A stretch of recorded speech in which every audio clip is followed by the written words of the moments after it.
सोमवार से आईपीओ खुलेगा। कंपनी का नाम है कैफिन टेक्नोलॉजीज लिमिटेड। 19 तारीख सोमवार से खुलेगा और 21 तारीख बुधवार को होगा बंद। प्राइस बैंड 347 से 366 रुपये का है। 40 शेयरों के लॉट में आप लगा सकते हैं एप्लीकेशन।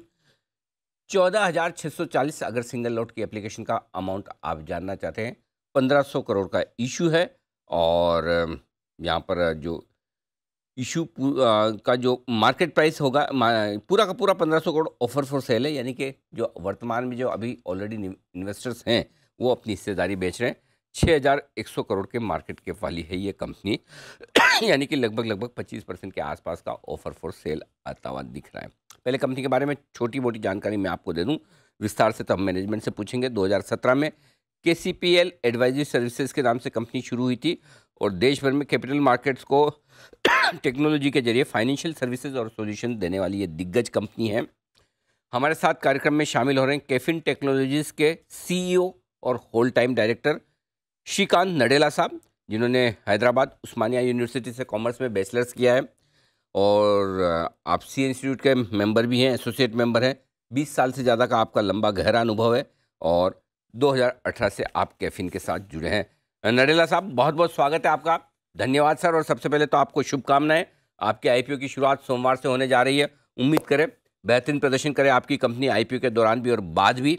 सबसे पहले बताएं सर, आपकी कंपनी के बिजनेस मॉडल के बारे में। क्या बिजनेस करते हैं आप? Very good morning, sir, and very good morning to all your viewers as well. जी, केफिनटेक कंपनी जो है 1985 से है इंडिया में। हमारे 5 अलग बिजनेसेस है। पहली और जब सबसे बड़ी जो है वो म्यूचुअल फंड्स के ऑपरेशंस हम मैनेजमेंट करते हैं उनके।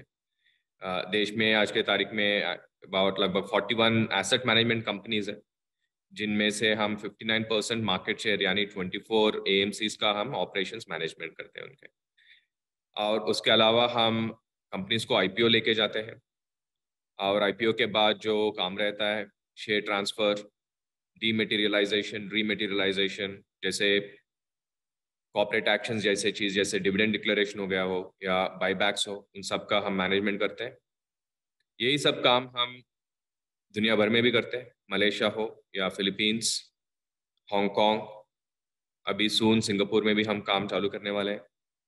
इसके अलावा जो नए एसेट क्लासेस हैं, alternate investment funds, portfolio management services, national pension system, private retirement schemes और ये सब भी मैनेजमेंट करते हैं। हमारा जो हैसियत है वो कैपिटल मार्केट में क्वाज़ाई MII बोलते हैं, जबकि सेबी के लाइसेंसी है हम, क्वालिफाइड रजिस्ट्रार और ट्रांसफर एजेंट भी कहलाते हैं। और PFRDA के इसके अंदर हम नेशनल पेंशन सिस्टम भी एडमिनिस्टर करते हैं CRA के रूप से। परफेक्ट। तो बेसिकली आप सारे टेक्नोलॉजी सॉल्यूशंस देने का काम करते हैं, जो म्यूचुअल फंड्स हैं, कंपनियां हैं, उनके रजिस्ट्रार एंड ट्रांसफर एजेंट के तौर पर भी, और उनके रिकॉर्ड्स रखने और इन्वेस्टर्स को सर्विसेज देने के लिए। आज से आपका बिजनेस मॉडल समझ में आ गया। अब सर एक चीज़, जो आपके कंपनी के प्रोमोटर्स हैं वो जनरल एटलांटिक है, right sir? Private equity fund. Correct. और अगर मैं सही हूँ तो कार्वी ग्रुप से ये कंपनी प्राइवेट इक्विटी फंड्स ने खरीदी है, राइट सर? करेक्ट। तो अब एक जो आपके इन्वेस्टर्स, प्रोस्पेक्टिव इन्वेस्टर्स, जो भी निवेशक, वो ये जानना चाहेंगे, जाहिर सी बात है कि कार्वी ग्रुप मुश्किल में था, उन्होंने कंपनी बेची होगी, आपके नए प्रोमोटर्स आए हैं प्राइवेट इक्विटी फंड। क्या कंप्लीटली मैनेजमेंट नए इन प्रोमोटर्स और नए मैनेजमेंट के पास है, पुराने प्रोमोटर्स का और नए प्रोमोटर्स का कंपनी को लेकर क्या अभी कोई रिलेशन, किस तरह का कोई चीज़ है? देखिए, ये जो कंपनी है ये कार्वी ग्रुप में से एक कंपनी है। पहले कार्वी कंप्यूटर शेयर, जो एक जॉइंट वेंचर थी कार्वी ग्रुप और कंप्यूटर शेयर नाम के कंपनी, ऑस्ट्रेलिया के और दुनिया के सबसे बड़ा रजिस्ट्रार है वो इनफैक्ट। और जनरल एटलांटिक ये कंपनी 2017 और 18 के बीच में खरीदे थे। जो भी कार्वी ग्रुप का प्रॉब्लम हुआ था वो 2019 नवंबर में हुआ था और उसके बाद हमने काफ़ी सारे स्टेप्स लिए हुए थे, जैसे प्रोमोटर स्टेटस निकाला दिया गया था, पूरा मैनेजमेंट और शेयर होल्डर्स का सेपरेशन भी हो गया था, तभी नाम भी बदला गया था और हम ग्रुप कंपनी भी ना रहे पिछले 2 साल से। सो ये जो सेपरेशन है वो काफ़ी साल से, अभी हमारा जो मैनेजमेंट है पूरा नया मतलब अभी 4-5 साल से है हम जनरल एटलांटिक के आने के बाद। हमारा बोर्ड जो है पूरा इंडिपेंडेंट बोर्ड था 5 साल से, और रहा भी है अभी अभी हमारा चेयरमैन हो या इंडिपेंडेंट डायरेक्टर्स हो, पूरा इंडिपेंडेंस से चलाते हैं हम हमारा company. So basically, there is no relation whatsoever between what happened with probably Kavi stockbroking and this company. This is a very different company. अच्छा Even the order that came from the enforcement directorate, अगर कोई पढ़ेंगे उसमें आपको साफ साफ नजर आएगा कि के फिनटेक का नाम और उसका मैनेजमेंट का नाम कहीं पे अनाउंस मेंशन भी नहीं किया गया है. तो सर दो सवाल हो रहे हैं क्या पुराने मैनेजमेंट की कोई स्टेक है? जो मैं देख रहा हूँ 12 से 14% के आसपास की उनकी स्टेक है और वो ब्लॉक्ड है, वो बेच नहीं सकते, right sir? That is correct. Yes. Perfect. तो यानी कि वो रिस्क आपकी है ही नहीं कि जो पुराने हैं प्रमोटर्स की वो स्टेक बिकेगी नहीं, जब तक ब्लॉक है तब तक है, right? That is correct. Correct. वो सब अच्छा, दूसरा सर एक और चीज़ बताएं कि कुछ कुछ केसेस जो मैं आपके डीआरएचपी में देख रहा था जो पुराने प्रमोटर्स पे चल रहे कर रहे हैं, उससे कंपनी पर कोई लाइबिलिटी नहीं आने वाली या कंपनी का कोई उस पर मामला बन सकता है? जरा वो एक बार समझा दें। अनिल जी, सो ये जो मामला है, जो भी ये पुराने प्रमोटर्स पे, ये उनके खुद पे है, जो इस कंपनी से वास्ता नहीं है, और वो सब पूरा सब जुडिस है. तो उसके मामले में मैं कुछ बात नहीं कर सकता हूँ, मगर हमारा जो भी पूरे जितने भी डिस्क्लोजर्स है, वो पूरा डिस्क्लोजर्स ऑलरेडी आरएचपी में है. हमारे तक हमारा जितना भी अनुभव है और अंडरस्टैंडिंग है, उसके हिसाब से ये कंपनी के ऊपर तो कोई इम्पैक्ट नहीं रहना चाहिए. अब नरेंद्र साहब जो कंपनी के फाइनेंशियल पर आते हैं, सारे ये जो डाउट थे वो क्लियर हो गए कि ताकि पूरा निवेशकों को ये समझ में आ जाए पुराने इन्वेस्टर्स और नए प्रमोटर्स के बीच, पुराने प्रमोटर्स और नए प्रमोटर्स के बीच में बिल्कुल वो चाइनीज़ वॉल है, कोई पूरा अलग अलग हो चुका है।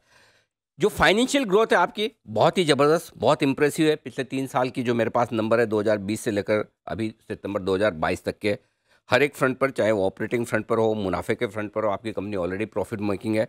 एक जरा आइडिया अंदाज़ा दीजिए आगे किस तरह की ग्रोथ कंपनी की हो सकती है। मैं जानता हूं कि आप फॉरवर्ड लुकिंग स्टेटमेंट नहीं दे सकते, आईपीओ का वक्त है। एक विज़न जानना चाहता हूं कि अगले 2-3 साल 5 साल में आप किस तरह का मार्केट देख रहे हैं और किस तरह की ग्रोथ कंपनी कर सकती है। Thank you Anil ji. जैसे आप बताए थे, हमारा रेवेन्यूज जो थे 2020 में लगभग 480 करोड़ के थे. अभी 31 मार्च 2022 तक 640 करोड़ तक आ गए थे. हाफ ईयर एंडिंग सितंबर 2022 तक ऑलरेडी 350 करोड़ का हमारा मुनाफा हो चुका है. और हमारा ग्रोथ जो है काफ़ी डाइवर्सिफाइड है. जबकि म्यूचुअल फंड्स हम जो मैनेज करते हैं वो अभी भी सबसे बड़ा शेयर ऑफ रेवेन्यू है, जो ही 65% के ऊपर है. और इंटरनेशनल बिजनेस जो हमने नए चालू किए थे 4 साल पहले, जैसे मैं बता रहा था, मलेशिया और फिलीपींस और हांगकांग में हमारा काम जो है, उसका मुनाफा ऑलरेडी 15% तक हो चुका है पूरा रेवेन्यू पूल में. उसके अलावा हमारा शेयर ट्रांसफर एजेंसी का जो काम है वो लगभग 14% की रेवेन्यू है, जो ग्रो हो रहा है. अभी पिछले 6 महीनों में जो हमारा फाइनेंशियल अगर देखेंगे तो पूरा 20% ईयर ऑन ईयर ग्रोथ हुआ था. और वो ग्रोथ जो हुआ था, म्यूचुअल फंड्स का रेवेन्यू 15%, मगर बाकी सब बिजनेसेस जो भी है पूरा 40% के लगभग आसपास ग्रो हुए थे.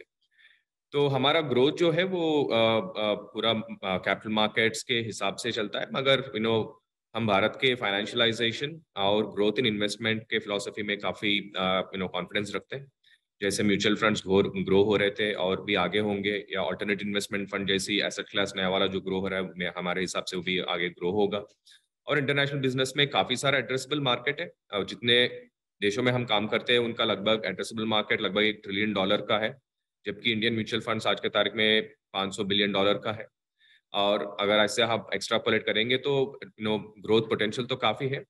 ऑब्वियसली अभी मैनेजमेंट के ऊपर डिपेंड करेगा कि हम कितना रेवेन्यू बढ़ा सकते हैं इंटरनेशनल मार्केट्स में और बाकी के एसेट क्लासेस और इंडिया में. अच्छा सर, अगर आपके, वैसे तो आप लगभग सारे सेगमेंट में मार्केट लीडर हैं, 40-50% का मार्केट शेयर लेकर आप अच्छी लीडरशिप पोजीशन में हैं, लेकिन अगर कोई लिस्टेड प्लेयर से अगर आपको कंपेयर करें तो क्या कैम्स सबसे नज़दीक हो सकता है? Correct, they are the closest and the only listed peer in our country. Yes. और कैम्स मिलकर लगभग लगभग ये पूरा बिजनेस इंडिया में आप दोनों मिलके करते हैं, करेक्ट? जो म्यूचुअल फंड के हिसाब से अनिल जी, यस, वो म्यूचुअल फंड में खाली हम दोनों रजिस्टर आज के तारीख. अच्छा सर, दो चीज़ें हैं। एक तो ये कि जैसे जैसे इन्वेस्टर बेस बढ़ेगा इंडिया में, जो equity culture, investment, financial investments के जो कल्चर बढ़ रही है, उसमें आपका बिजनेस बढ़ने वाला है। दूसरा जो है आपके फ्री कैश फ्लोज, जो मैं देख रहा था, बहुत स्ट्रॉन्ग फ्री कैश फ्लोज है, यानी कि आपके पास पैसा तो बहुत अच्छा खासा है और फी इनकम है, तो ज़्यादा आपको इन्वेस्टमेंट करने नहीं होते हैं। तो क्या कुछ इनऑर्गेनिक ग्रोथ आप सोचते हैं या किस तरह से अपना बिजनेस बढ़ाएंगे वो बताएं? Thank you Anil ji. तो हमारा ग्रोथ स्ट्रैटेजी था, पहले तो एक टेक्नोलॉजी ट्रांसफॉर्मेशन लाने वाला था। तो 4 साल पहले जब हम पूरा ये ट्रांसफॉर्मेशन चालू किए थे और ये के फिनटेक कंपनी बन चुका था, तब तक me and people like my team members largely come from technology background, we join this organization.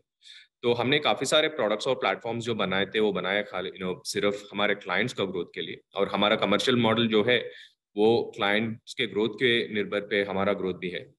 तो टेक्नोलॉजी ट्रांसफॉर्मेशन के अलावा हमारा जो दूसरा ग्रोथ था वो पूरा एमएनडे के हिसाब से हुआ था, इनऑर्गेनिक। जैसे हमारे इंटरनेशनल मार्केट में बोल रहा था अभी तक, international growth also had started through an acquisition in Malaysia. In addition to that, अभी यही साल हम हेक्साग्राम बोल के एक फंड अकाउंटिंग और एडमिनिस्ट्रेशन प्लेटफॉर्म जो खरीदे थे, उसके वजह से हमारा इंटरनेशनल एक्सपेंशन और भी बढ़ रहा है। और domestically also lot of insurance companies, banking sector and the asset management industry के और ज्यादा क्लाइंट्स भी हमारे बड़े ये साल। और इसके पहले बीएनपी पारिवास और सुंदरम का कैप्टिव आरटीए जो।